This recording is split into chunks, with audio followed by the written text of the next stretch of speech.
Well, it's the 3rd of July, 2015. Calvin Castine, Gordy Little, Hometown Cable, parked along the side of Route 374 at the Rand Hill Road. And before June 6th, only local residents and people passing through had any clue that this intersection even existed. That all changed in the early morning of that day as we found out in various ways that there had been an escape from Clinton Correctional Facility in Dannemora, the first one since the prison had been built in 1845 from inside that portion of it. Although, as we learned from our friends Peter Light and others in doing historical documentaries on the history of the prison, lots of people walked away in the beginning. But once they got those 40-foot walls up, it didn't. And Calvin, you know, as I've said before in my columns in various places, even here on television, like all the other significant events in our lives, we'll remember what was happening on that day, won't we? Yes, my wife Judy and I were on our way to Catieville to Wood Grain to buy a new outdoor swing. And I caught the end of the local news on our way up here at the 8:45 news. And they mentioned the outbreak, the breakout, the jailbreak. So as we approached here, we found a roadblock here coming in only in one direction, only the ones coming from the Dannemora area. And the roadblock line went around that curve that we see up there. And much to our surprise, when we got to the end of that line, we found no police presence. So anybody that was an outlaw would have come across that, seen there was a roadblock. I always said you had a mind like an outlaw, Calvin, but you're absolutely right. I would have just turned around and headed elsewhere. When we got done at the Wood Grain, we came back on Route 3 and zipped right through. There was no police presence at all, so they were doing the best they could, but they just, I guess, never, it's kind of like the ice storm of '98. Our local emergency services said, hey, we got to do some more planning. We got to be prepared for this. We see the hospital all the time preparing for bus accidents and doing mock things. Well, Dannemora was considered to be so secure, I am willing to bet that the state police and the DOC had never given much thought to what they would do if there was a break. So now in the future, they'll be more prepared for this. And well, it's like 9/11, and we're doing this a day before the 4th of July. And do you think there might be a security presence in New York City, for example, in the nation's capital on the 4th of July tomorrow? Well, of course. I mean, these people were always prepared for certain things.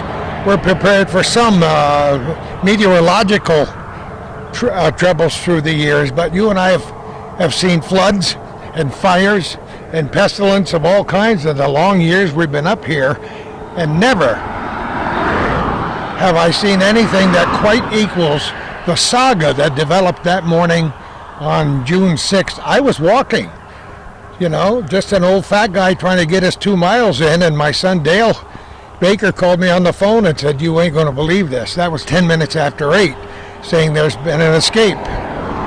So I picked up the pace, got home in a few minutes, and then the whole thing began to develop. We've started at this location. It didn't take too long for almost everybody to get mobilized. And those people who are local watching this program, Calvin, know how many different units, state, county, local, federal, international organizations. Imagine the logistics of trying to plan a search, right? Yeah. With people from outside the area who've never walked in the woods in Clinton County in their lives. Some of the local people had. In the old days when people would escape from a jail, the local farmers and hunters would line up in the woods and find them in jig time. But these days, that wasn't allowed. So we ended up with how many? 1,100, 1,200 people total? And the weather for these poor individuals who are out there searching, just terrible. Rain after rain after rain. June was our wettest June in the in history in some areas, and around here was certainly one of the top 5 wettest in history. And it's just terrible weather for these guys. Law enforcement, as you mentioned, of all types out there. I can't imagine the mosquitoes, the black flies, the soggy shoes, all the stuff they had to go through. We know there are people in the DOC, all these law enforcement people are well paid, but boy, they went above and beyond the call of duty. It has nothing to do with how much money That's right. They're out there. Out there. I mean, we know, you and I both know many of these people personally. So I hear stories that will never be publicized in the media about what a personal chore it was for these guys, walking in woods that they were totally familiar with, but when the water is up to your waist, and you are soaked from head to foot. Now, mind you, Kelvin, we're going to talk about it a lot while this program is ongoing. The local people, the citizens, came together to support not only the CERT teams, but the state police and the Border Patrol and all the other authorities that were involved here in ways that I found heartwarming. I don't know about you. Oh, yeah, definitely. It definitely showed the heart of the North Country up here, how they came together, brought them water and food and fly spray and all the things they could help them and let them know that they're appreciated. I mean, people had police officers camped outside their door for days at a time in some of the areas that they cordoned off here where they thought they were at the time. In some of the more remote places where there weren't motel rooms for the out-of-towners and they couldn't find places to stay, some of these folks were actually staying in private residences. And I have seen the letters of thanks that they send to the local communities saying, we've never been treated this well anywhere. But you people opened up your hearts and supplied, as Calvin said, all kinds of food supplies. There were people tying tarps between the trees by the side of the road, setting up tents, setting up canopies for these people and taking care of them in every way. And I don't know about you, but every time I went through a roadblock, no matter who was there, and of course around Dannemora it was mostly corrections officers, I thanked them personally and shook their hands when I could and told them we really care. And we still do, because this is an aspect we haven't gotten into, but both of the people were captured one way or the other. One was killed and the other was injured. But now the investigation is ongoing at Clinton Correctional Facility, which has a long and rich history based on, I don't know how many shows we've done about the history of Clinton Correctional Facility, Calvin, but I dare say a half a dozen maybe over the years. You can't get into the history of Dannemora, and we did that several times with Terry Gilroy without getting into the history of the prison, and we've done some with Pete Light, and it's certainly been a big part of the North Country, and none of us who were around here in 2015 will ever think of it quite the same way because of what happened here. Now we know that it can happen, and now that you know that it can happen, you're always wondering, will it happen? And of course, the people throughout the North Country who were looking over their shoulder all the time, so much afraid that somebody is going to come out of the woods here. This is not a remote area here. We're just looking around here, and you see all the trees and all the brush. So many places for someone to hide that wants to elude capture. And so many people were afraid that all of a sudden one or both of those guys would come storming into their backyard. Well, would they cross the Saranac River? I'm generally not a very fearful person, and I don't own firearms in my house anymore. But I don't mind telling you that throughout most of it, we didn't know exactly where they were, and so I did lock the doors at night. I did leave outside lights on. I don't even have a dog that barks anymore. My dogs would probably lick an intruder in the first place when I had them. So there were a lot of people who did live in some fear. People taught their wives how to load the pistols. I saw a guy mowing his lawn with a sidearm on each side. I saw a young boy mowing his lawn, maybe 15 years old, while his dad or grandfather sat on the porch with the rifle, over his knees, like the old days in Tennessee and Kentucky in the South. Yeah, well, this points out something else that very easily could have happened. Somebody innocently coming out of the trees could have been mistaken for one of these people, or that scared me to death. Or the searchers could have mistaken one or another for each other, for the escapees. So we're lucky in so many ways that nobody else except for the two escapees suffered any consequences of this. I don't know how many other people are fairly religious beside you and me, but I dare say there were a few people on their knees in their churches of all kinds saying fervent prayers that this thing would end, because it went on for 23 days. Somebody said, yes, there'll be books, there'll be movies written about it. We should call it 23 days. But that's a long time to live on the edge. You know what I mean? It certainly is. And unfortunately, there were so many what we'll call leads coming in that it sent the police in different directions that ended up, they were in Willsboro for a while till they came back to this area. Then they went down to Allegheny County, or, these leads that they thought were credible, and they followed up on them. But what we know now is they didn't come this direction at all. They headed west. Well, that brings us to another point. Yes, they had some 2,200 leads that I know about, and the state police major and others said, we will do our best to leave no stone unturned. That was his line. They did follow them up because, in cases like this in the past that I'm familiar with, it was a tip from John Q. Public. Well, that's the way it turned out. Yeah. It turned out to be that way. Matt was silly enough to shoot a gun at a passerby, hit him in the camper. Yeah. Hit the camper, and so that's how he got located. And then Sweat, it was just a diligent state trooper who found him. And there were some kids I saw on the news, one of the TV stations. There were 4 kids from the Malone area who reported that they saw somebody biking on a bicycle out in that general direction. A motorbike, riding down the ditch in the middle of the night. They don't ask the kids what they're doing out at 2:30 in the morning. But whether that was a Sweat or not, but at least it drew attention to that area. Neither one of these guys was unintelligent.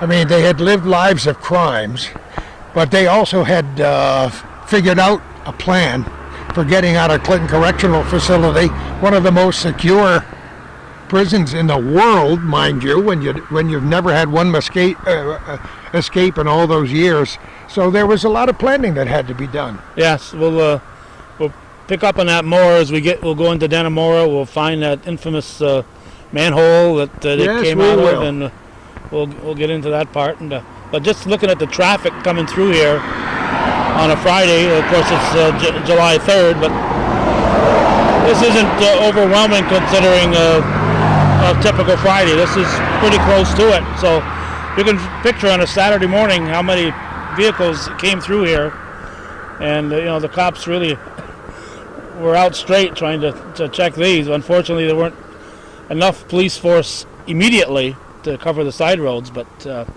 whether that would have helped or not, because I'm sure they were walking through the woods. So yeah, I just want to tell people before we do move, Kelvin, the reason for us doing this program today. It's been covered in so many different ways in print media, radio, television, talk shows, comedy shows, everywhere. Why would Hometown Cable want to do a show like this? Well, we should have it in our archives. I mean, this is the most significant event that's happened in the North Country, in the Clinton County, Franklin County area in our lifetime. So I think it certainly belongs in the archives here. On this July 3rd, we've already found out that a lot of people we want to talk to won't be available, so it's going to be something that we'll have to follow up on next week. But I think it's important to get this and just put it in our archives. But there'll be a lot of archives on this, including CNN as far as national media. I don't usually watch CNN all that much, but boy, they did a heck of a good job covering this. It's truly amazing. People who had no idea where Caddyville, Dannemora. Well, they didn't get off to a good start, because for a few days it went around Facebook that there was a map and a big NY right over the state of Pennsylvania from the CNN newscasters.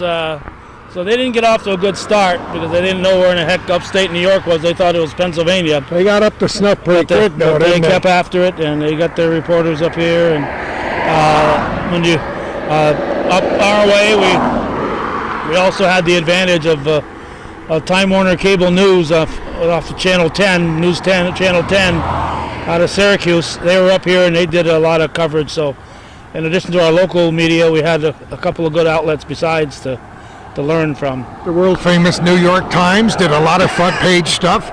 They did the first comprehensive history of both Matt and Sweat that I saw. 8 pages of history from the moment they were born.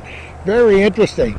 Of course, all the news that's fit to print, the New York Times. Yeah. Without being unkind, I will say that their image has been diminished over the years, but that's happened to all newspapers. But there were tiny little local regional newspapers. There were international news media here that we should point out before we move, also from Japan and various other countries, including Mexico, that covered the events here in the North Country. Oh yeah, it was certainly a circus here as far as different news media.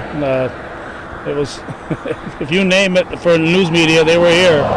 ABC, NBC, CBS, Fox News, they were all here. And CNN, of course, as we mentioned. And, of course, all of our local stations, they were giving it as much as they could. And sometimes we heard the same things over and over again because it's all under the banner. As we do every day. Under the banner of breaking news. Oh, yeah. Well, you know how I feel about that. So, anyway, let's continue this chronicle of the escape and search of 2015. Once again, our little retrospective of the escape and capture of 2 hardened criminals from Clinton Correctional Facility behind us in Dannemora will continue. Calvin and I started on a beautiful sunny day, the 3rd day in July 2015, to just put a little thing or two on tape so that we can archive this entire story from our own point of view. You've seen it from every other point of view, now for us. We came to Dannemora. We stopped in at the Maggie Marketplace Pharmacy. We talked to Michael. They're trying to decompress after very, very busy times, as you might guess. The patriarch of the family is his dad, Skip Maggie, whom he said will be here next week on Tuesday or Wednesday, and Calvin and I will make an honest effort to come up here and chat with him. Skip and I have seen a lot of important events happen in the North Country since I came here, and he's been here for a long, long time, and they've turned their little Maggie's Pharmacy into a marketplace, into a health center, into a you-know-what on the main street here in Dannemora. This little community, as many of our viewers might know, makes a tremendous turn in elevation right at the top of the hill right there. And for any of you who've ever been over Dannemora, you know what I mean. Just try to maintain 55 miles an hour in a 39 Ford Coupe, as I used to when I came up here from Moira to work on the air base. It is a good community. The focus of this entire community has been Clinton Correctional Facility since way back in 1845. This is also the place where the 2 escaped criminals came through a manhole, walked through the woods, didn't have a plan B so far as we know. And so they were in the woods getting the bug bites and blisters on their feet for a long, long time until they were killed and or captured. So, we've been here before doing programs. For those of you who regularly watch Our Little Corner, What's Going On Here, or all the many other things that Calvin has done since the early 1980s, we urge you, when the website is functional, to get on hometowncablenetwork.com. Look up Our Little Corner, look up What's Going On Here, and you'll find quite a bit of history. I don't know if everything connected with Dannemora will be in one place. You might have to noodle around a little bit. But if you do, you'll learn more about the history of this prison in Dannemora and the people who live here than I could ever bring to you today. So, that's what it looks like. For those of you who haven't seen those walls within the last 3 weeks, where have you been? Have you been under a tree somewhere? Because the major news networks were camped here. There were great giant satellite trucks and antennas everywhere. There were also a lot of roadblocks, not only here but through all the back roads in the North Country, as the officers were setting up perimeters, trying to figure out where these two guys were, how long were they together, where were they headed, where do you think they were going, and then it ended up, at least to have some kind of a conclusion toward the end of June 2015, and yet there are many, many chapters yet to run. And we're going to return to talk to people here in a few days as we continue to archive the escape and capture from Clinton Correctional Facility. So our program continues on the 11th of July, a bright and sunny day. We're on the main road, Route 9, south of Plattsburgh, in front of Bill McBride Chevrolet Subaru dealership. As we mentioned before, many people are honoring those local and area, state and federal agencies, international agencies who helped in the search.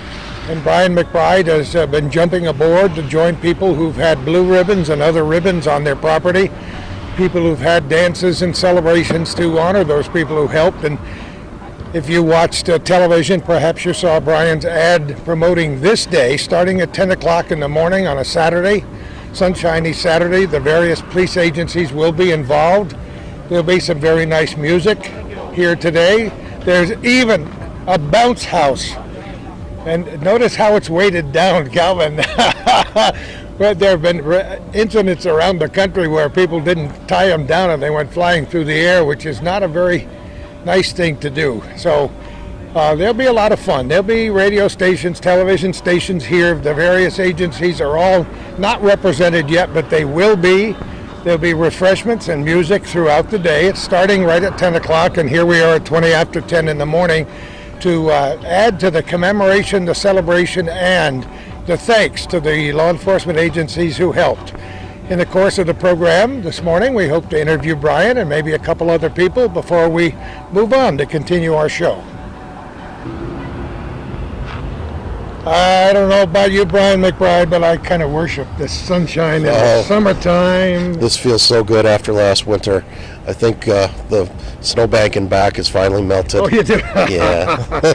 I saw a snowbank somewhere in some one of our states on Facebook this morning. Was it? Well, Boston still but has a snowbank. Yeah, and out west some areas still have a little snow in the mountains, so the heck with them. Yes. We're here in the beautiful summertime sunshine. What in the heck is going on here today?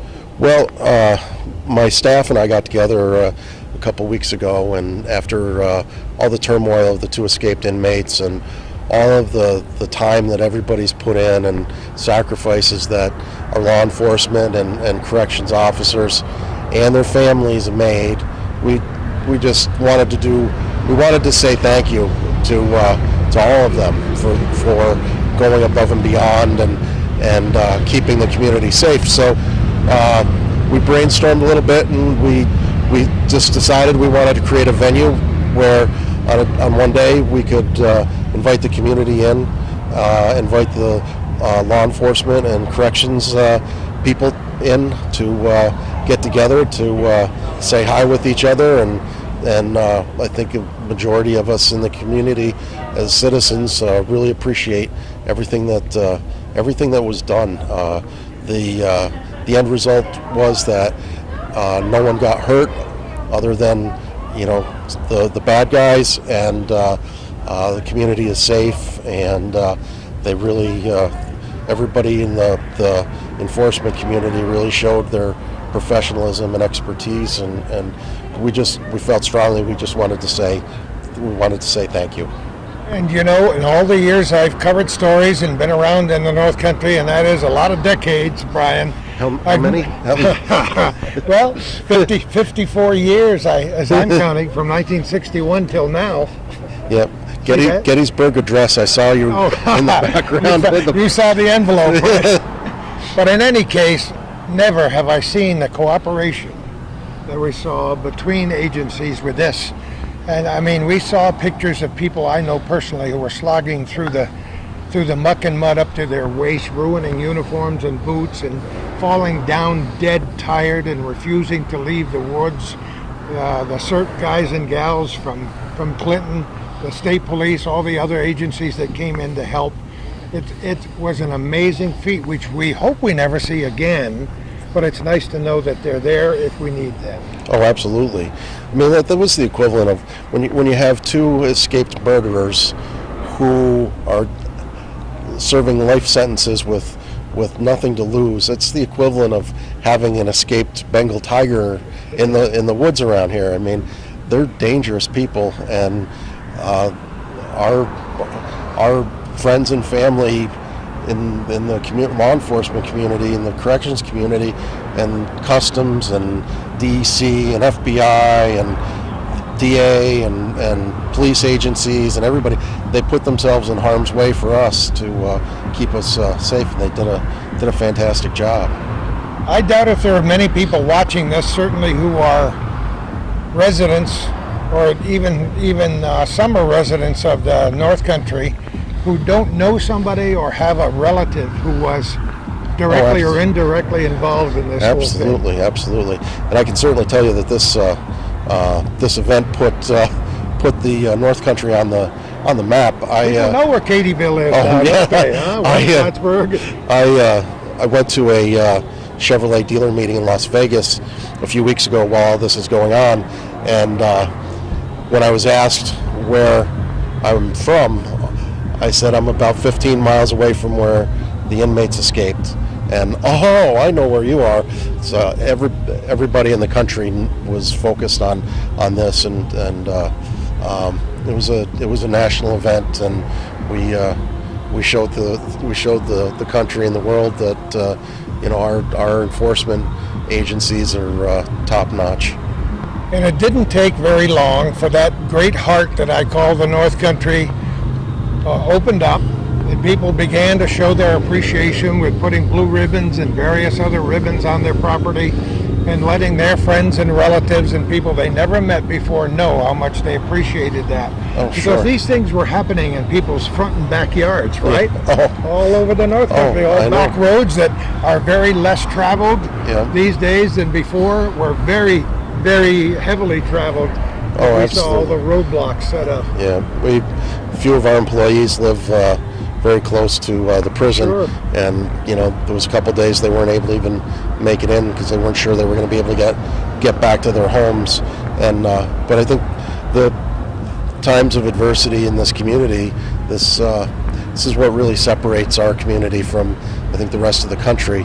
We have a very tight group of people here that in tough times this community snaps together and becomes a very cohesive. I mean, we saw it back in 1998 with the ice storm, the floodings that have happened. Anytime there's adversity, the North Country rallies, and I think it's a testament, and it kind of explains why people may leave here to go live someplace else, but majority of people that I know that do that end up coming back here because they find out that the grass is greener here, and this is really a good place to live. We've always called it quality of life. I'm not sure if your dad invented that phrase, but we sure did bat it around a little bit back when the BRAC Commission was thinking about closing our base for the first time, and it did the second time. Yeah. But this community always got together. We'll never forget those conversations I had with your dad, who had such a close relationship with a former Air Force base. Yeah. My point is, a lot of the people that were stationed here came back here. Once they got out of the service, once the base closed, once they retired, they wanted to buy a house on the lake. Sure. Guess what? Yeah, Plattsburgh's always been, in the Air Force, this was always a preferred installation to be assigned to, and but again, it's the community, it's everybody, it's people like yourselves and Calvin and everybody. We know how to take care of each other in a tough time. in ways that's hard to explain. So I hope that people viewing this are beginning to get a little insight into how the North Country works. I hear music in the background. What else have you got? We have law enforcement agencies, people from all the local police municipalities, the state police, the sheriff's department, DC, FBI, the Clinton County District Attorney's Office, number of representatives coming in to meet with the public, and we got food, drinks, free. We've got bouncy house for the kids and some events going on, face painting, some live remotes from different radio and TV stations. We've got a whole number of giveaways. whole number of giveaways, donations made by local businesses to the drawings are for the law enforcement agents, corrections agents, and people that were there that protected and served. Just another chapter of the story, a chapter we're proud to chronicle and archive on Hometown Cable. Brian, thanks so much for all you've done in this community. Gordy, thank you very much. Thank you and Calvin. It's a great day in the sunshine. Yes, it is. Beautiful day. See you later, Brian. Bye. This is Calvin Castine. When Gordy Little and I started this little program on the escape from Dannemora, we anticipated that we'd be able to get a hold of a lot of folks and take a tour around, but things got busy, and a lot of the people we hoped to talk to were busy, and Gordy and I were busy at different times, so we're now moved to March 23rd, and we're going to talk to some people who are very much involved in the coverage of that prison break, and we're going to find out what they've captured in their newspaper and published in a book that should be a collector's item for everyone in the North Country. So Gordy Little will continue this story immediately. I do believe it's March 23rd. We've already done the Ides of March and all the official stuff, including a full moon last night, which we couldn't see because it was cloudy at my house. Little snow on the ground, and people are using their usual expletives when it snows in March. But today we are at the Press Republican, in case there's any question in anybody's mind who's watching this program, with Lois Claremont. Lois, hello, the editor, and my dear friend, Joe Lowe Templio. Gordy, good. How many years? 30 years here for me. No, that's impossible. Yeah, 40 for me. Yeah, but you both started when you were 6 or 7. That's right. But you know why we're here today? Because we want to talk about the prison break. And as I was driving down here, I said to myself, we all have significant times in our life that go ding ding when you come to that date. And for me, many more of those than for you or for Calvin, starting way, way back, in the 1930s and early 1940s. But the prison break is indelible on the calendars of history for us.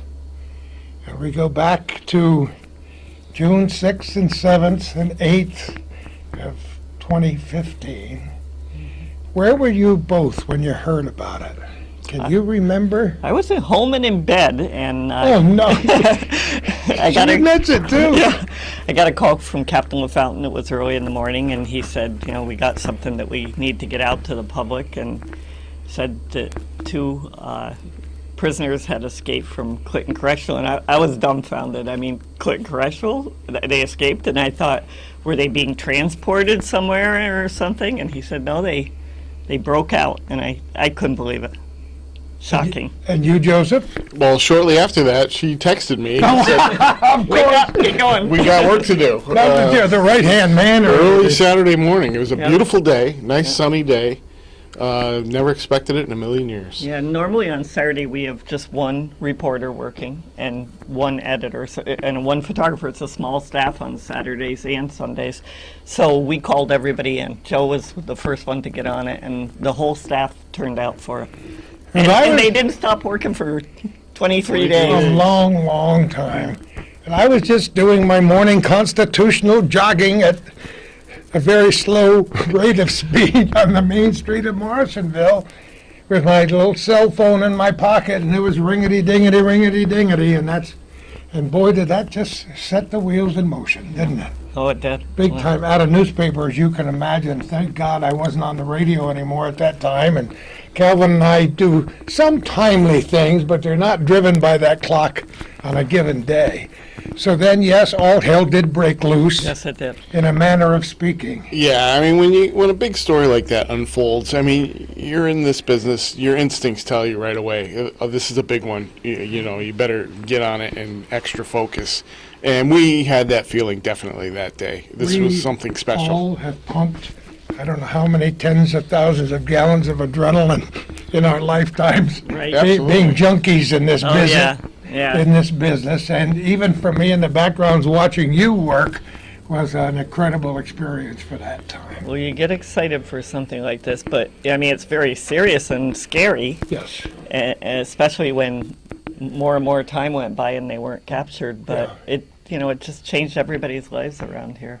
And I hope none of us had anything really serious to accomplish outside of our businesses or our news interests for the next 23 days. Joe missed some big things. His daughter's graduation he went to, and that turned out to be interesting. You had missed a couple things before then. I think your other daughter, or was it her, was in a competition. There was a few things, but you got to do what you got to do. Yeah, right. We made it to graduation. He though. did make it to graduation. It's hard to have regrets, and Calvin has carried that camera on his shoulder since the early 1980s, covered thousands and thousands of events, and there are personal, private things that you wish you could have attended. Thank God on the radio I didn't have to miss too many ball games with my kids, with so many kids playing. But you have to do your thing. Yeah. And I don't know if it was self-instilled or if just we felt an obligation that we had to know. And that's where this wonderful organ called the Plattsburgh Press Republican, which has been around in one form or another since, I think, 1811, if my history lesson comes back. So you knew that you had to do it. Yeah, and we knew it was a big story, and we knew we had to cover it very thoroughly, and an important part of it was the safety of the public and letting them know what was going on and keeping them up on all 24 hours about what was happening. So this was the first story I remember where social media was very important. Twitter, for example, we reported a lot on Twitter, so people had instant information. And I always tell people this. When they broke out of prison, I had 340 followers or something on Twitter. Within a week, I had 2,800. I mean, this story had huge interest everywhere, and Twitter was a very good and fast way to follow it. Yeah, the entire three weeks, I think every single story I did was on my phone in the field. Yeah. Never would have done that 20 years ago. No. We're speaking one day, 24 hours after a horrible terrorist attack in Brussels, Belgium. And how many reporters did you see doing interviews on their phones? They had very little communication. They had a hard time getting a Wi-Fi signal or a telephone signal, and so many of the reporters, their reports were lost in the ethers before they could finish. But imagine how communication has changed since my interest first started in radio and television, just in those few years, since the 1960s, and Sure. since you both. Yep. I remember having to come back from something and type a story on a typewriter and then give it to somebody else, and it got transferred onto this tape, and there was a whole process. Now, you take your phone and it's instantly online. Isn't it amazing? And our dear friend Jack LeDuc, who's been a bosom buddy of mine for the last 50 or 60 years, watching him do film and race to the Clinton County Airport Yeah. and race to get it on an aircraft and have somebody race on the other end to bring that film over and then try to get it edited. Yeah. When they say film at 11, sometimes it barely made it. It's instant information all the time right now, and it's both good and bad, I guess. But for that story, that really worked out well for us because we were able to get timely information out there right away, which was big for the safety factor too. Right. Long before the days when the internet was invented and the digital age was far into the distant future, how do you think I did most of the research I had to do for historical things? Newspaper archives. As a small child, I became a monstrous fan of the New York Times, always interested in history and studying about the Civil War from the front page of the New York Times. And boy, did you guys pick up some readers during those 23 guess we did. days. Oh yeah, there was. I heard from people literally all over the world, Africa, Europe, Australia. This was worldwide for sure. We have a big display board in our newsroom that shows where people are reading from, and you can look at it at any time and see how many people are on our website, and the numbers shot up, and they were right from everywhere. This had international interest, definitely. You don't this want story. to wish bad luck on the world, and certainly we would be devastated if we had another prison break. But what it does, besides helping us pump that adrenaline for readership of newspapers, and what did you know anybody anywhere in this country or elsewhere in the world who didn't know where Clinton Correctional Facility and Caddyville and Katyville, Yeah, right. where all those, it put this place on the map in ways that we could only imagine beforehand. People had kind of a distorted view, though, sometimes. Like, I did something like 30-something radio interviews during the prison break, and like they would call from Detroit or wherever, and they'd say things like, "So what do you normally report on up there? Like a cow that got out of the pasture or something?" You know, it was kind of insulting. They thought we were. They laughed, but we've made some cows and some moose and Yeah, various other things like a peacock. There Pretty have been a famous. few like that, but I reminded them that we have problems too. We report on heroin overdoses and use, and a lot of topical things that they have going on in their area too. And so I tried to educate people a little when I was talking with them about our area and how beautiful it is, and the closeness to the Canadian border. People didn't understand that. Come and spend a couple of weeks this summer, buy a boat, spend money, buy some gas. Well, here we are, and it's important to not only to chronicle those things for those 23 days in your paper, but to not make another indelible mark on history by putting in the book form. Was that something you decided on very early? Because we're going to sit down and talk about it in a minute. Yeah. Okay. Did you just decided? I think we did toward the end of the time say, boy, we should put this in a book. Yeah, we had the idea from the ice storm. Right. We did one then. That's another one of Yeah. those moments where you when, Yeah. you know? Right. So it would seem natural to Yeah. follow suit and do the same thing. And we've done them for like the bicentennial of Plattsburgh, and we had another one, North Country Century, for the millennium. But the ice storm was the one we thought, and that one, people, it's a part of our history here, and it needs to be recorded somewhere, and people had such high interest in it and wanted something that, they can't save a stack of newspapers like that forever. You know how many people do? Yeah, right. You want to know how many newspapers there are in my house, in my garage right now? Don't tell In the minute, fire marshal. Kelvin and I had a mutual friend who collected old newspapers. And he thought it was necessary to supply Calvin and I with these old newspapers every now and again. I only have one. Come on. Yep, I have one. Guess which one it was? I don't know. When the day Nixon resigned. Come on. Banner headline, Nixon resigns. I kept it when I was a kid.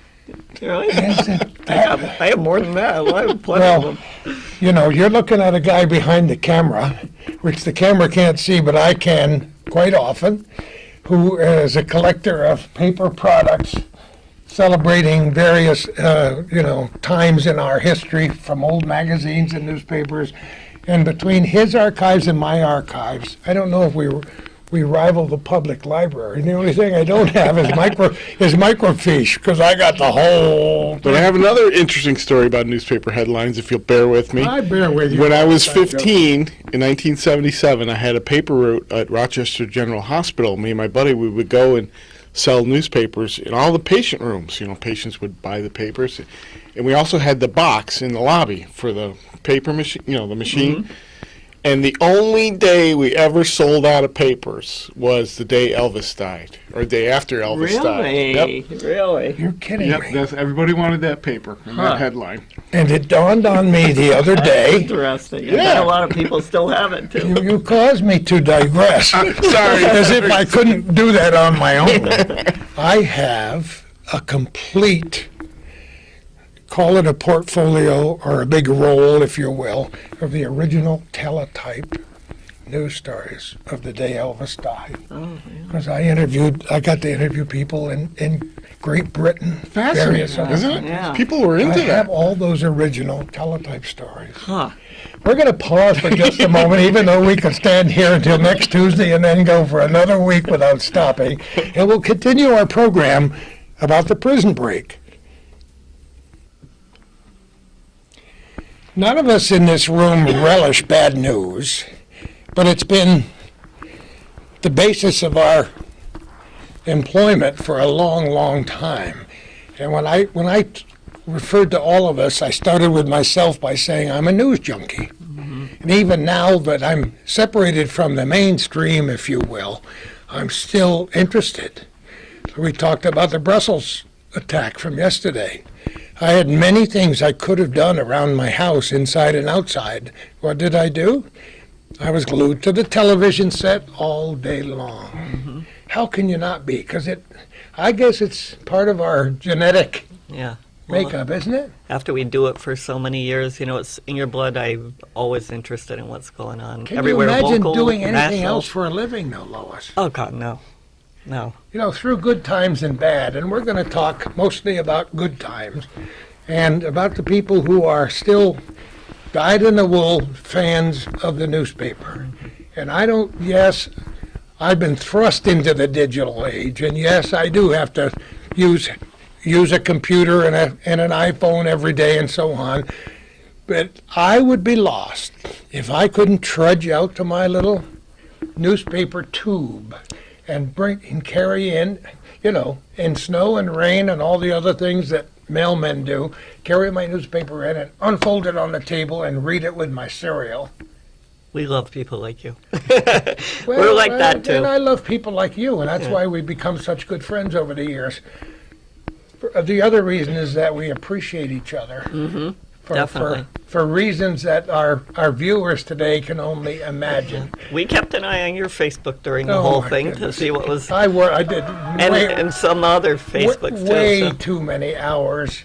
But it was important because because we've been around here for such a long time, we have contacts that the average news person in another medium or a young person who moved here from Oshkosh to become a television reporter and has trouble with the pronunciation of the word Katyville. Yeah. I can only imagine, and they wish they had, I refer to the Rolodex in my mind, but I had a real one when I was at the radio station with thousands of names I collected for over 50 years, so that when there was an earthquake centered in Chamonix, Quebec, I knew exactly who to call and saying, what does it register? Right. So, The local contacts were the difference in why we were able to report things that the national media who came in, and I mean, there were people here from the New York Times and CNN and CBS, all the networks were here, but they didn't know where to go or who to talk with, and we had all the ins. Joe has... Extremely valuable, those contacts. I tell this story before. Speaking of Twitter, I mean, when you got information, you would tweet it. And I got to the point where I wanted to be a little careful, because if I had something nobody else did, which I did a lot because we knew everybody, I would question myself, should I tweet this? Because a couple times I would put something on Twitter out in the field, and all the media would come running over. It's like putting food in a fishbowl. They all come swimming up. So he'd be somewhere on a back road in Saranac or something, talking to some people, and he'd tweet, so-and-so said they heard a disturbance in the backyard, or police were tramping through their backyard last night. Yeah. And all of a sudden, everybody would show up from all this different media. What's going on? What's going on? The best example of that was, I think it was the first Friday. There was a sighting of two men jumping over a stone wall in the woods. Well, we remember Kringle Road. and the names of the Yeah. people involved. On Kringle Road, right off yeah. Route 3. Now, I know all the Kringles. They all course. played soccer for my wife. course. And known them for Saranackers for years. So I was at the corner at Chris Kringle's house, and he has a deep lot in the back of the woods that goes way back. And that's right where they were searching. And he's like, come on, I'll bring you back there. So me and I think it was Gabe, our photographer at the time, went deep into the woods, and we could see right where the search was going on. And I happened to be on the phone with Geraldo Rivera in his radio show. And he's like, don't get shot now. I'm like, no, don't worry. But I started thinking, I'm in the woods here. The cops are here. These murderers could be behind that next tree. Better Right. be careful. We Nobody wound knew up how doing a close tout they were. video from those woods. Yeah, you did. That was another thing, before video was what TV people did, and you do now, but it wasn't a newspaper thing. But, in the past couple of years, we do video, too, and can post them online just instantly. So with his camera, Joe's out shooting video, and the photographer's helping, and he's doing a report like a TV reporter out there. I'm standing here, and the searchers are behind me in the woods, and we're able to instantly put it online. But it was that connection with the Kringles and Yep. the Saranac family that helped me get Right. in there. And that's invaluable. Yep. But it was so intense. Sure I mean, it was. defined the word intense in your field and every other field for 23 days. It was. To the point where I wrote several letters to Stephen King saying, you got to do another Shawshank Redemption, and I'll give you the title of it, 23 days. And, of course, he not only didn't read it, but didn't respond because he couldn't care less about anything that happened. I in bet he Dannemora. heard about this that was going on. Everybody seemed to know about it. I did.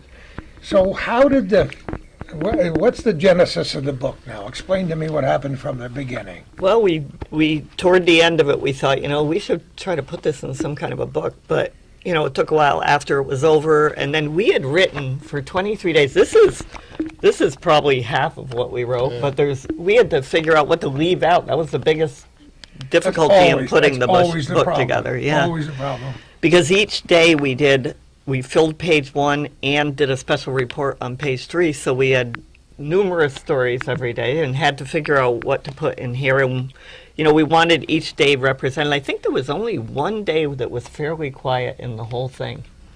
And that was when everything went downstate, because somebody down there saw two people walking by a track. Oh, believe me, isn't it amazing? Yeah, and I mean, everybody took off for there. I loved it. I loved the part where everybody had an opinion. No matter who they were, whether they were 7 years old or 106. Oh yeah, I know they've left the area. Oh, They're yeah. in Poughkeepsie by now. Everybody was sure they left except the police. And they told us consistently through it, we have no evidence that they have left our area. No stolen car that's missing anywhere, just no sightings that seem very credible. Even that one they were unsure of. They said we have no reason to think they've left the area. And they turned out to be right. And we may not get to it, and I don't know if there'll ever be an addendum to this book. Maybe I don't hope for that. Sometimes you have to be careful what you wish for. But I still have this gnawing feeling down inside that there are at least 3 chapters to this story that are unwritten. Oh, And I yeah. know you feel the same way. And it'll go on like that forever. There's always going to be mysteries surrounding this. Like the Hugh Heron Road. I never knew until the major came in and told us they walked right down the Hugh Heron Road, right in the middle of town. Stuff like that is going to be cropping up. And left the all time. report, we're all waiting for the state report, so that's going to bring a lot more information into it. But No, even that we're probably really won't waiting come. for the state report. Is that the understatement of the century? Well, another interesting thing about this is not only the escape and the manhunt, but through it all, we learned a lot about the inside workings of that prison and all state prisons. And you both had been inside there before, Yes. more than once. Right. And of course, I'd been in there many times in the past, in days when it was far different to be taken inside than it is now. And so many stories, a lot of them good, positive, solid stories. And then to rehash and relive all of that once again, and to learn something when you thought you knew all there was to know. Right. And one of the few places I had never visited in all my years was that place where the honor block was located. I Yeah. had never been there. And there might be a good reason why I wasn't taken there. You Right. know? I don't think any of us had seen it before. It might be fairly new. I don't know how long it had been around, but I think it had changed too from the way Yes. it was at the beginning and evolved into more freedoms and But there were definitely local personalities, because how many of our friends and neighbors, including a lot of the members of my immediate family, have made their living by working behind those walls and the walls of and fences of other prisons here in the North Country. So you think you know things. And there are lots of people giving you little tidbits of information that you couldn't use or couldn't substantiate over the years. So it was difficult for those 23 days to know what to go with on that given Yeah. day. And as the editor of this here publication, did you feel the heaviness on your shoulders? Yeah, there were, I mean, for all of us, there were pressures on us to report things that once in a while somebody, not very often, but once in a while somebody would get something that we didn't have, and there would be pressure to report what the others were reporting. But I think we earned some respect by being cautious and accurate. We made sure we knew something for sure Have you before heard we that on tweeted it. television networks over the years? Cautious but accurate. Yeah.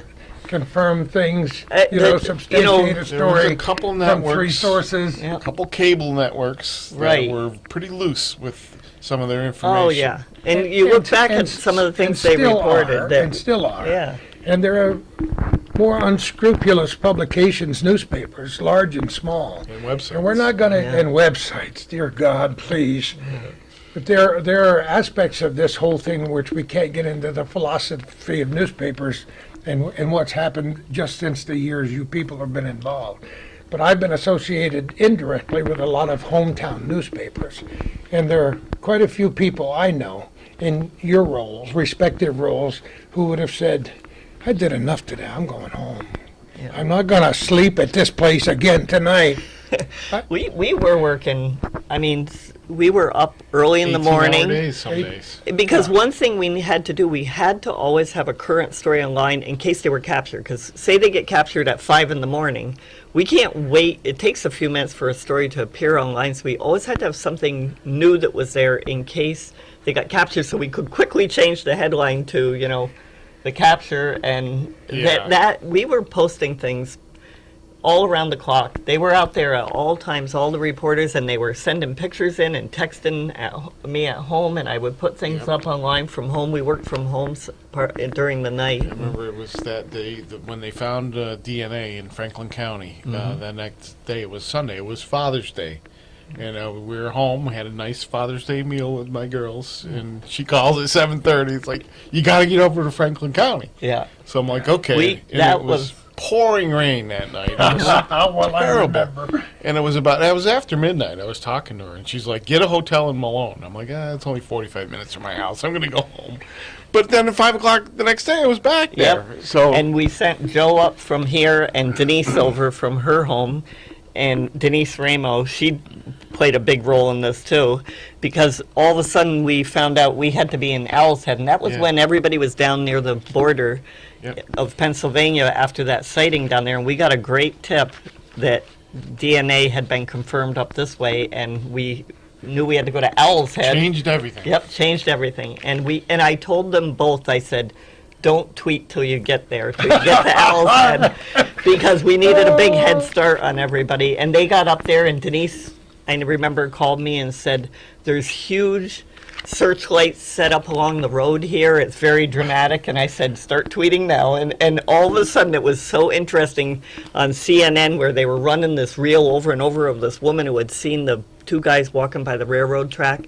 And then all of a sudden, you start seeing this little scroll, something happening in upstate New York and all this. And pretty soon they're all hightailing it back It up. was amazing that first night when I went up there in the pouring rain. The dirt road that led to the camp in Mountain View, I was driving behind two Humvees, law enforcement Humvees. And I tucked in behind them. And they opened the roadblock and they let us all right through. They must have thought I was with them. And I got through there. Close enough. Yeah, and I'm driving back in there pretty deep. And the road's getting muddy and it's like not good. I'm like, I'm going to get stuck. So I pull over to the side and there's a truck there. And I roll the window down and it's Sheriff Dave Favreau and Under Sheriff Maggie.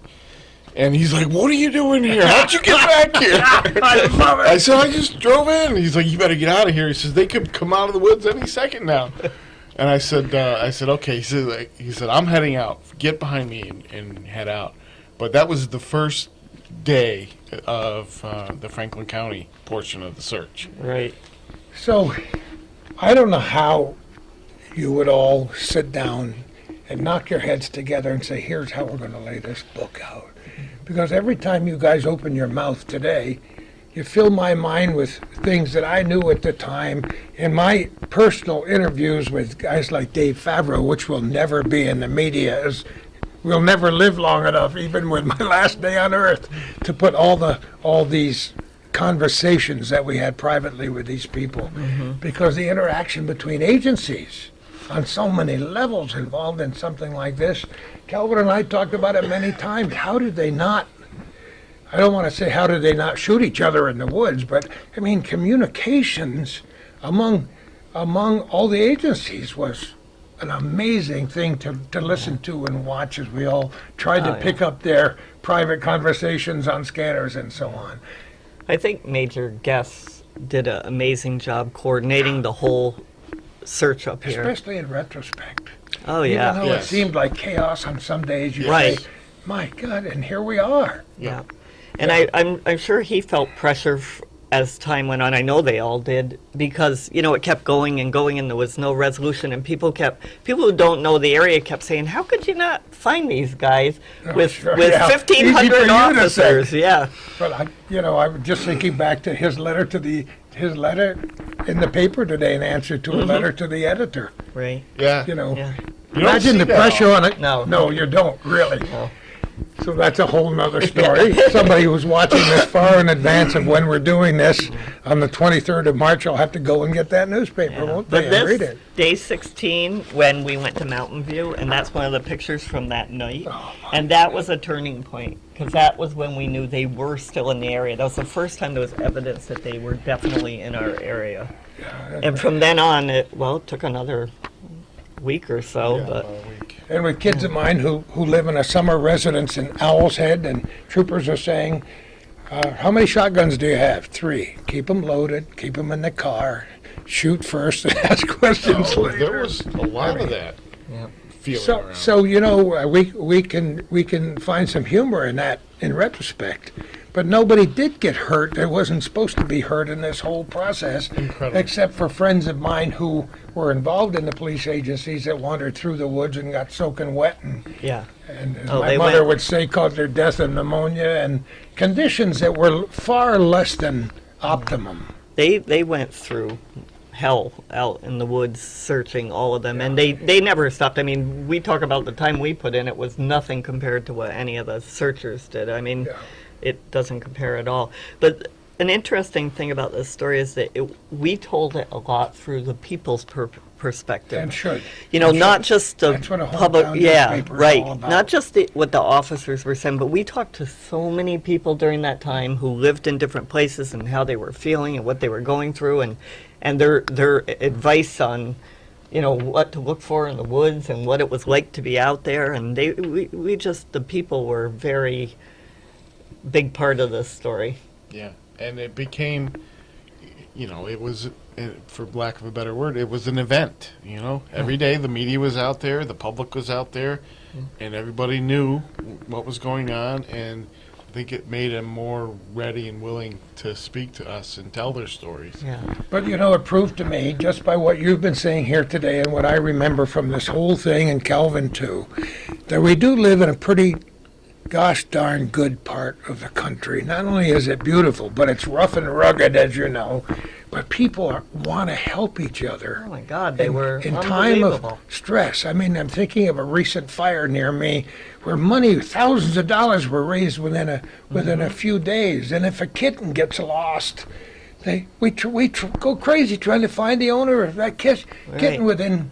You don't find that in metropolitan areas. No, they definitely the way people turned out to support all these people. It's just That's so impressive. I'm sure you wrote about that in the book. I mean, people were bringing tents and tarps and coolers of cool beverages. I was on by the Trudeau Road on Route 3, and I didn't know John St. Germain lived there.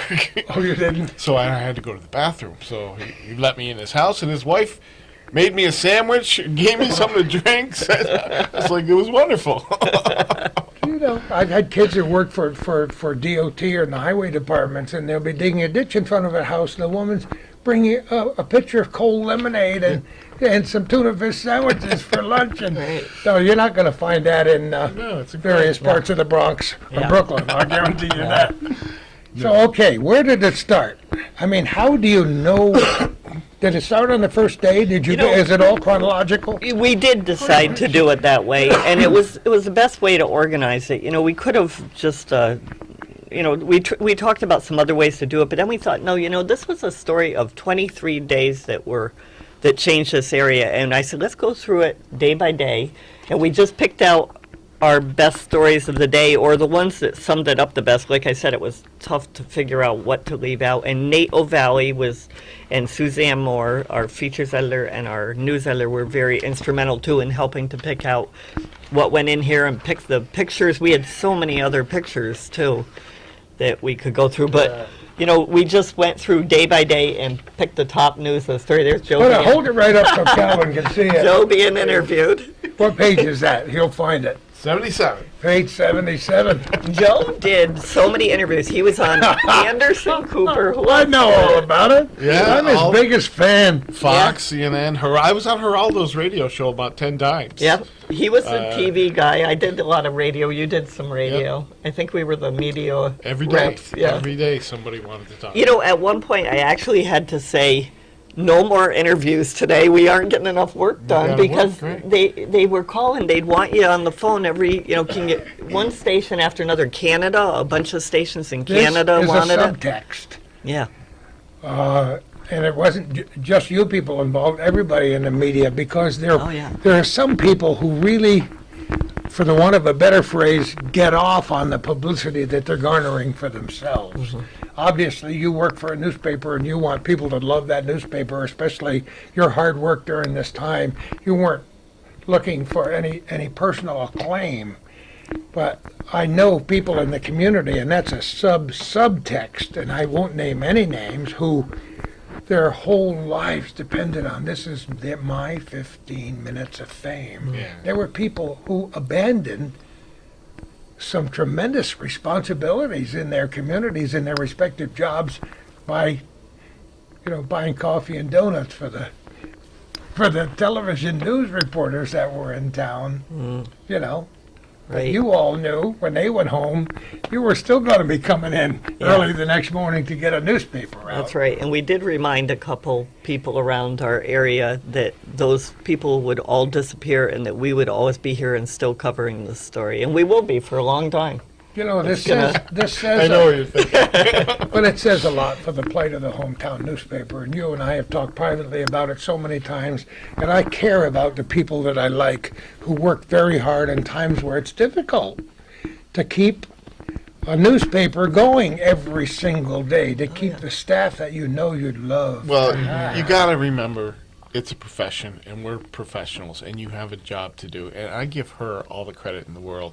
For 3 weeks, she ran this ship perfectly.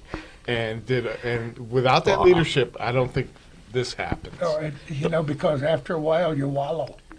After several days of saying, I can't do it, I don't have any hair left to pull out, what the heck do we do next? Yeah, it was interesting, and we had to rotate people and try to get them a day off. I mean, I don't know how many days you worked first till you got one day off.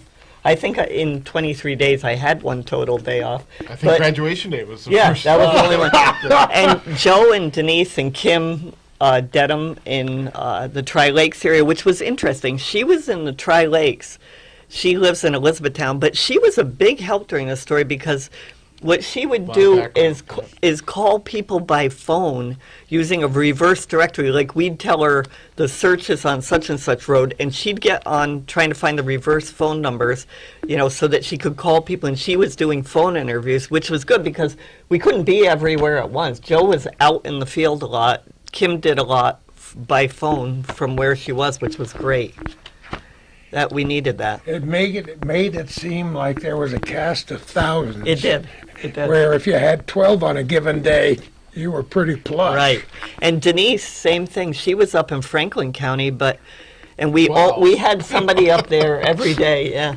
But you weren't allowed certain places. Like, sometimes she wanted to get down a certain road and they weren't letting anybody down there. So then we had to use phones and do you know somebody who lives on this road, or do you know somebody who knows somebody who lives on the road, and tracking people down. And it certainly helped that you were part of a highly respected institution in the community. So when you're talking with a guy like Dave Favreau, he says, Joe, my gosh, get out of here, or where do you want to go? Just come with me. I'll get you inside. Yes. It puts me in mind of all those days when I was on the radio and I'd go to the scene of a fire and the fire chief would say, come on, Gordy, I'll show you where it started, where today you wouldn't get anywhere near the yellow tape around the building. Right. So having those contacts, being respected in the community for what you do, and to have those people who are in high places respect you enough to know that you're not going to we're going to get it right. You're going to get it right. Yeah. In retrospect, it's got to be a feel-good thing for all of you, for both of you, and for the rest of your staff. And by the way, I want to mention the publisher who just retired. Right, Bob Parks. Bob Parks.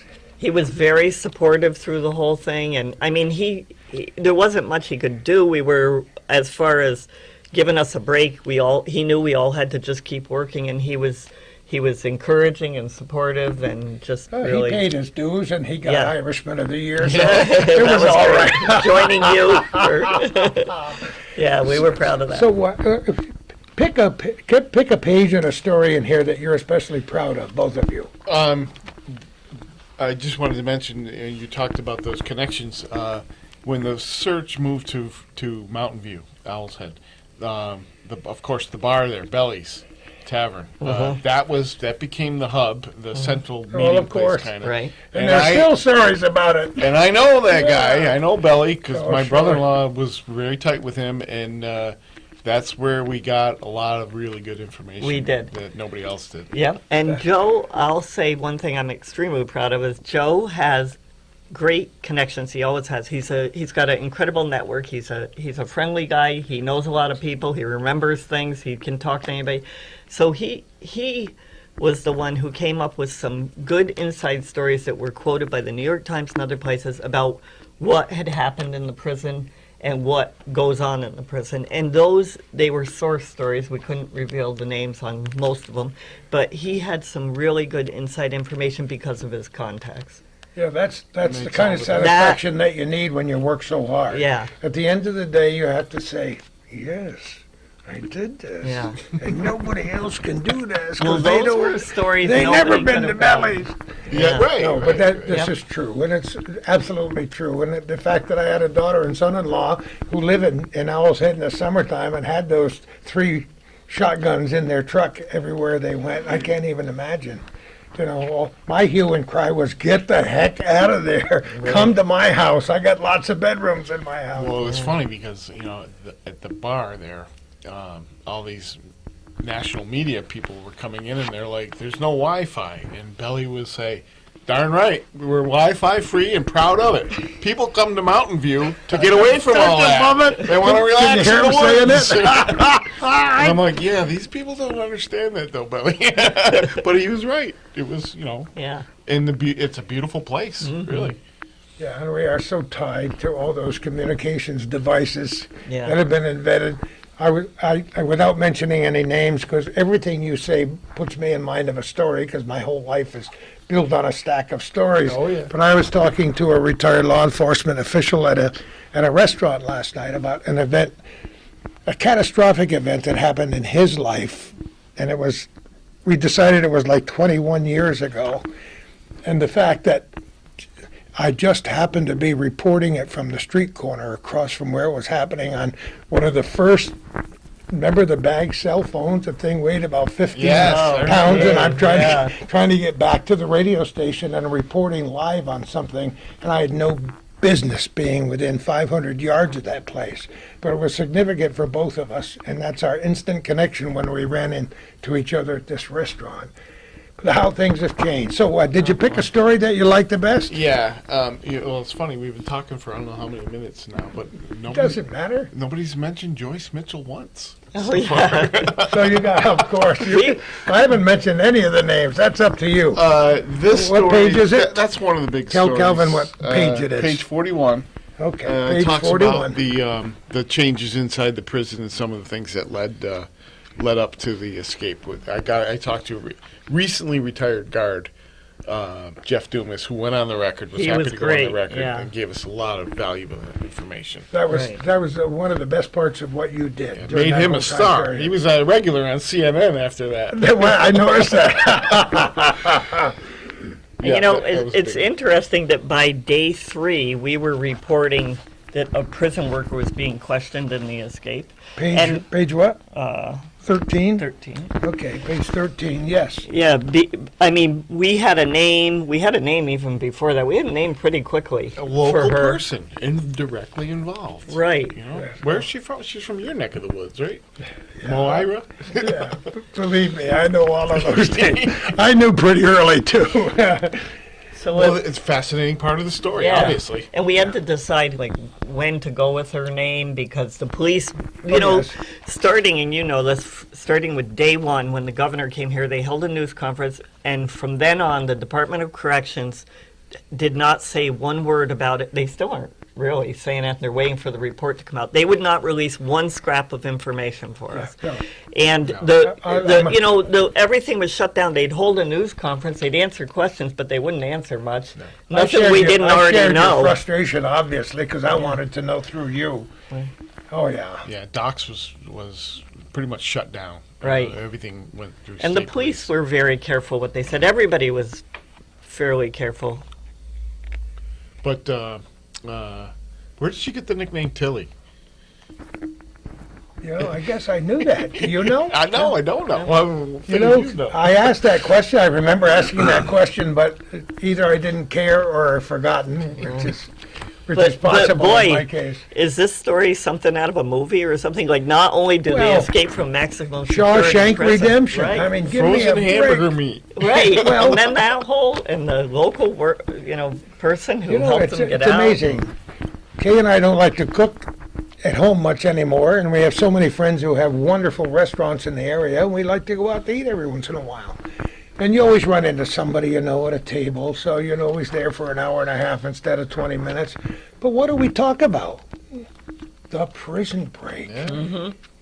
It's like the nucleus of conversation.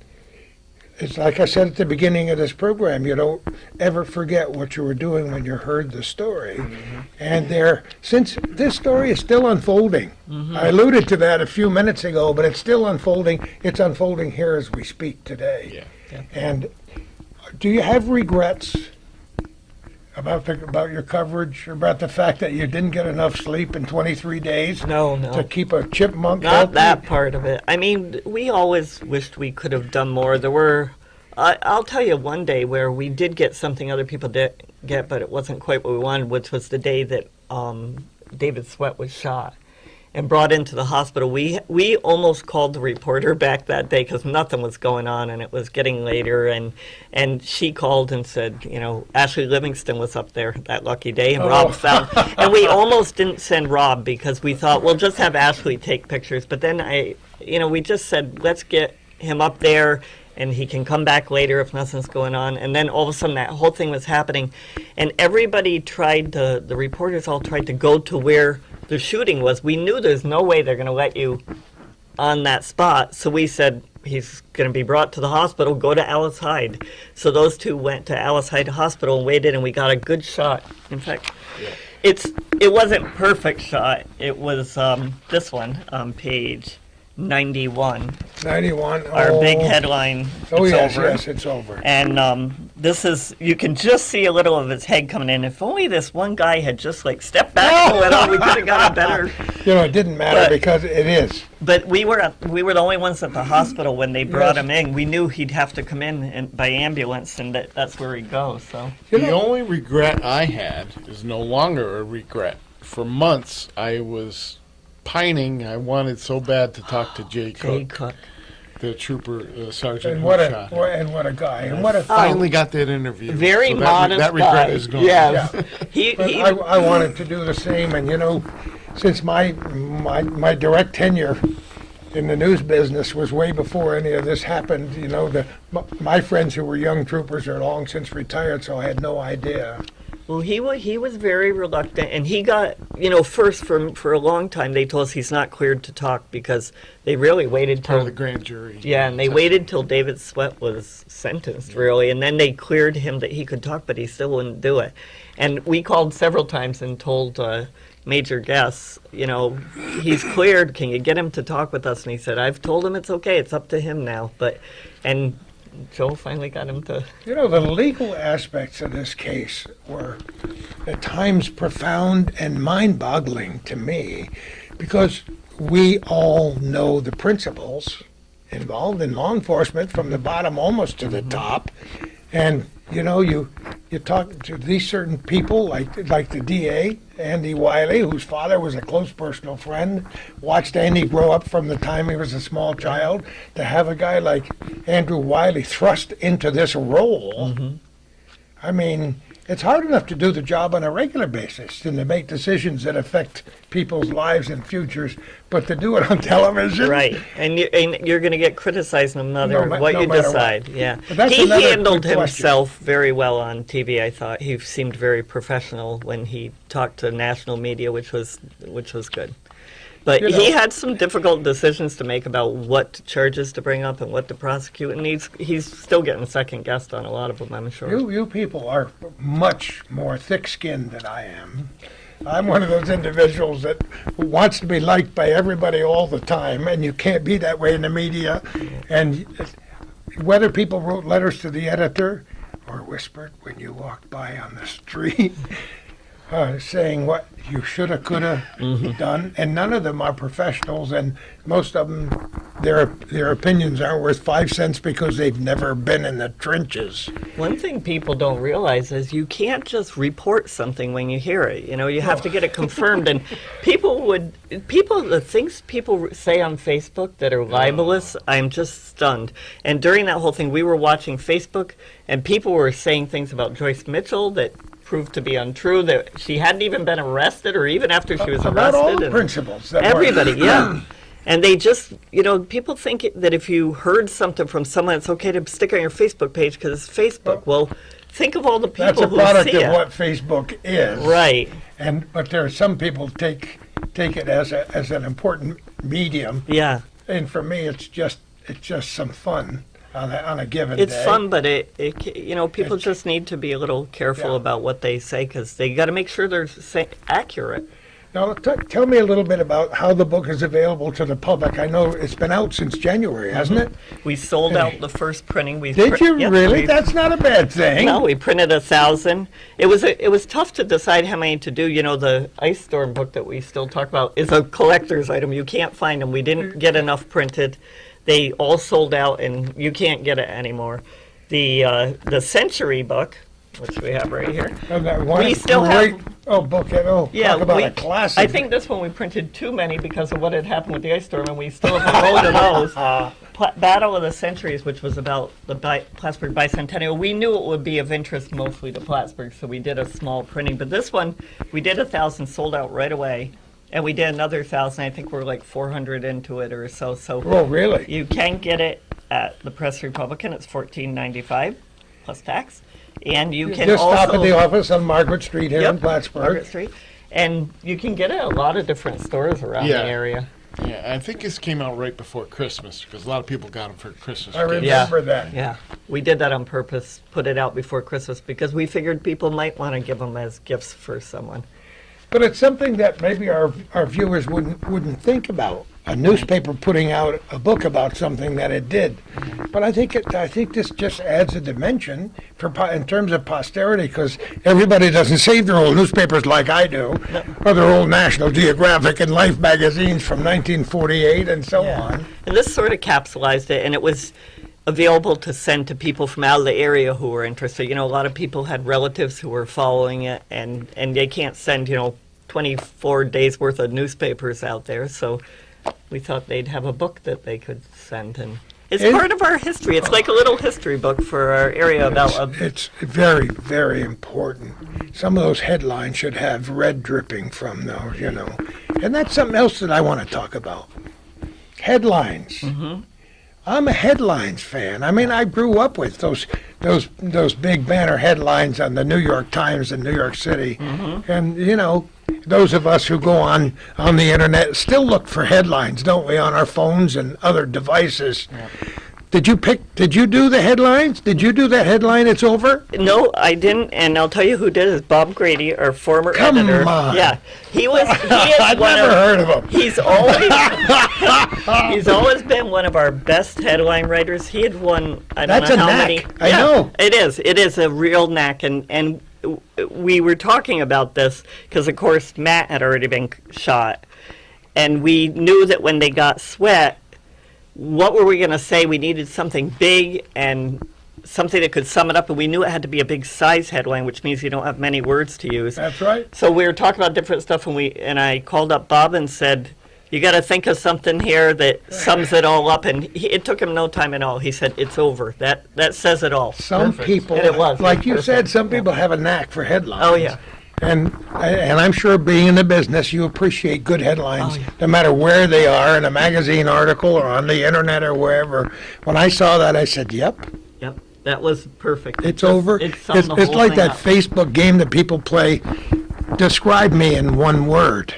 In this case, you got 2 words. It's Right. over.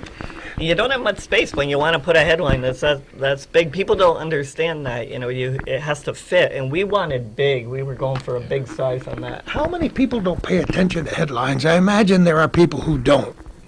I do. I look at the headline and say, yeah, that's a story I want to read. Yeah, Because, there's headlines sometimes have to be cute. Mm-hmm. Sometimes they have to be very subtle. right. It's a talent to be able to get a headline that will draw people in, and the headline and the photos are what draw people to a story. So you have to get something catchy there, and some people are better at coming up with that.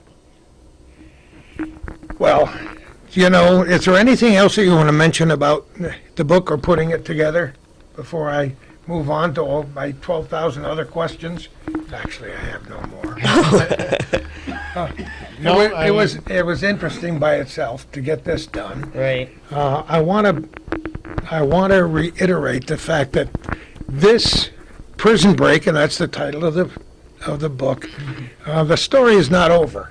No, it's not. I mean, there are many people involved in this story, including many of our friends, present and former corrections officers, who will hopefully live for a long, long time, who have to live in this jail and other jails after that state report right. is issued. And I And how think, much it'll change their lives from then on, we don't know. yeah, there will be some changes, and they might make it harder for the officers. And you got to remember that most of the people who work in the prisons are good. They're very good at their job. They're professional. They do what they're supposed to do.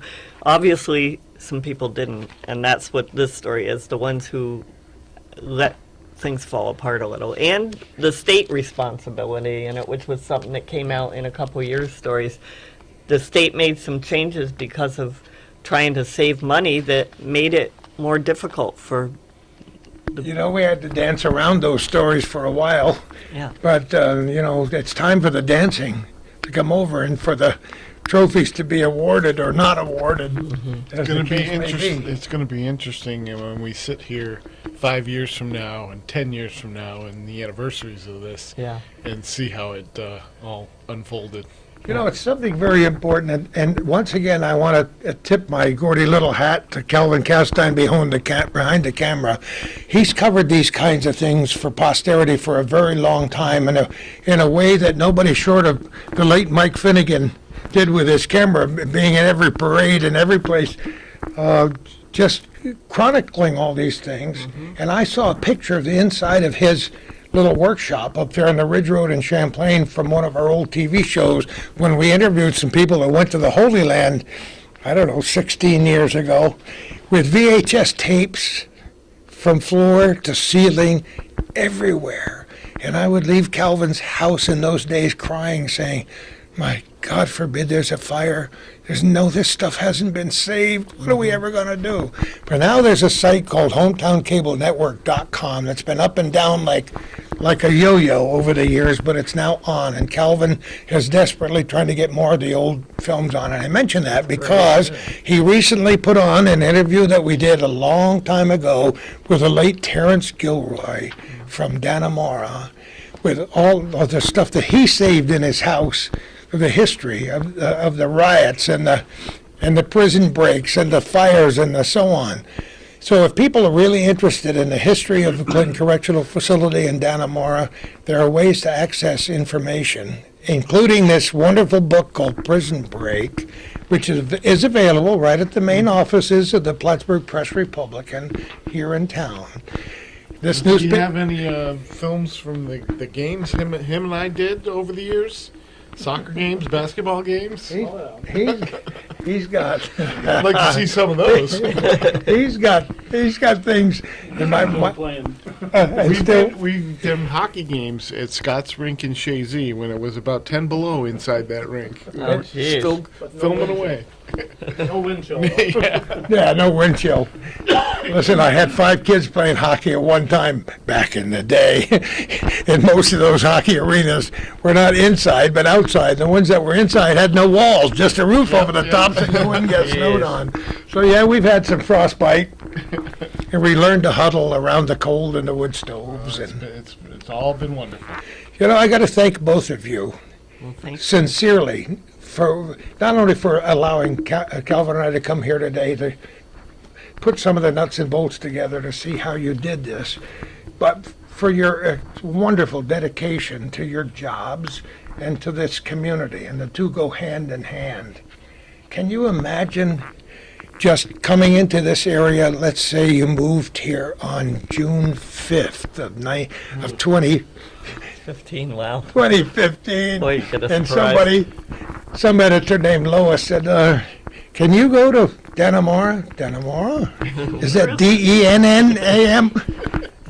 Thank you both for your wonderful dedication and what you do. At the end of the day, I'll give you a thumbs up, and you can do that for yourselves. Hey, all the journalists in this area, you, Calvin, everybody who tries to chronicle the history here, it's very important that we have this, that we have a record of what happened, and that, these... In ways you don't find in areas this size around the country. No. It's because of special people like you People all. will be telling this story to their kids years from now, and little kids will be talking about remembering to go to school and there were police officers there because of these 2 escaped murderers, and it's nice to have something to show people what it was. So tonight, when you put your kids to bed, instead of grabbing, Snow White and the 12 misfitted dwarfs, get a copy of Prison Break and say, I remember. on June. Like I said, my daughter will never forget her graduation. Yeah. Oh, no, how could you? Because of that. Another significant event. She was